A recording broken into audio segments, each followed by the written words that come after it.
भोजपुरी के एक पल करते हैं लैला मजनू को भी भेंट। नंबर 1, आम्रपाली दुबे और निरहुआ।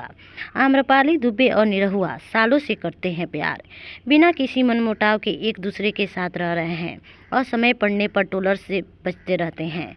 नंबर 2, काजा राघवानी और खेसारी लाल यादव। काजा राघवानी और खेसारी लाल यादव प्यार के नई पैमाने पर प्यार कर खुद को लैला मजनू के रूप में मशहूर किया है।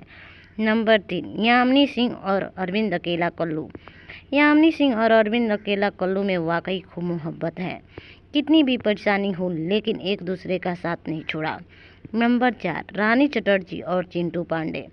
रानी चटर्जी और चिंटू पांडे ने फिल्मों में जितनी मोहब्बत की है उतनी ही रियल में भी है। इन्हें जब जब साथ देखा जाता है तब इन्हें कहा जाता है वाकई में एक दूसरे के लिए बने हैं। नंबर 5, सुभी शर्मा और प्रवेश लाल यादव। सुभी शर्मा में लंबा उम्र का एक गैप है, लेकिन इन दोनों में काफ़ी ज़्यादा प्यार है। उन्हें लैला मजनू से भी ज़्यादा प्यार करते हुए देखा गया है।